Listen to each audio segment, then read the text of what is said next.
IP Singh, today, do you think that in order for there to be reconciliation, at the very least, there should be an acknowledgement that a wrong was done? It was done for whatever reason, that explanation and accountability needs to be offered. IP Singh. देखिए, चुनाव का वक्त है, इसलिए बार बार श्रद्धेय नेताजी को, स्वर्गीय मुलायम सिंह यादव जी को और उनके नाम को यहाँ बीजेपी भुनाना चाहती है। अगर नीयत साफ थी तो पंडित अटल बिहारी वाजपेयी देश की 6 वर्षों तक प्राइम मिनिस्टर रहे। मोदी जी 10 वर्ष उनके पूरे हो गए। आखिर चुनाव के वक्त निचली अदालतों के फैसले क्यों याद आए? क्यों नहीं ये फैसले पहले ले लिए गए? क्योंकि तो ये फैसले सरकार ने नहीं लिए, ये फैसले अदालतों ने लिए। फिर अगर सरकार ऑर्डिनेंस लेके आ जाती या सरकार कोई आदेश करती, फिर आप कहते हैं देखिए ये मेजॉरिटेरियन सरकार है। ये सरकार ने थोड़ी ना अपील की है। कहा कि आप बीजेपी का जो ग्राउंड है, जो आरएसएस इस तरह से आजकल हिंदुओं का ठेकेदार हो गई है, विश्व हिंदू परिषद आरएसएस ठेकेदार है, वो ये तय करेगा कि हिंदू कैसे क्या करेगा देश में। क्या 100 साल पहले क्या हिंदुत्व देश में नहीं था? क्या हमारे गांव में 200 वर्ष से पुराना मंदिर है? क्या आरएसएस का जन्म नहीं हुआ था? क्या वो मंदिर आरएसएस ने बनवाया, विश्व हिंदू परिषद ने बनवाया?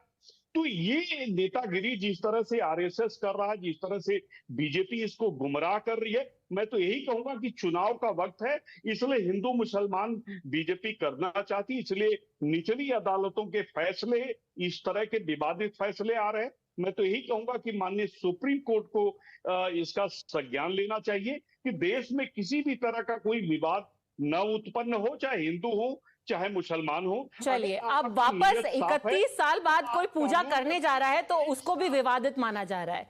विजय शंकर तिवारी, चुनाव आ रहे हैं तो मुलायम सिंह जी के नाम को घसीटा जा रहा है।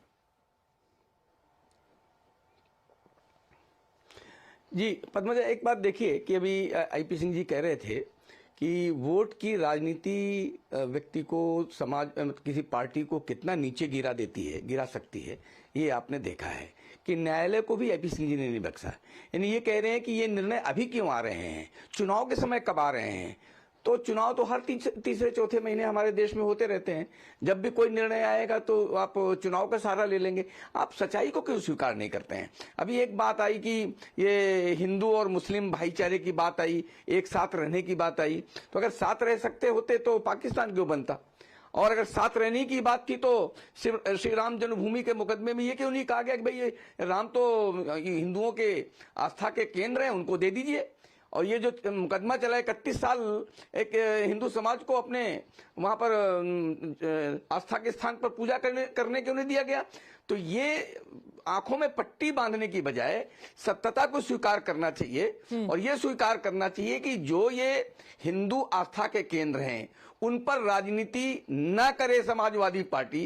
कोई ऐसी पार्टी जो मुस्लिम तुष्टीकरण कर रही है उसको उन पर राजनीति नहीं करनी चाहिए। अगर वो राजनीति नहीं करेंगे तो ये सारी समस्याएं अपने आप समाप्त हो जाएंगी। Padmaja, and you know, this is also perhaps a lesson for all of us for the future as well. Perhaps myopic politics, like trying to shut down one community, trying to take away their right to worship, saying that this is in larger interest, it's an interest of communal harmony without so much as written orders, may give you short-term gains. But in the long term, people are going to see through your actions and their intent.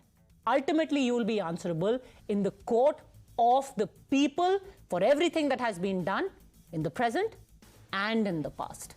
Thanks very much, gentlemen, for joining me.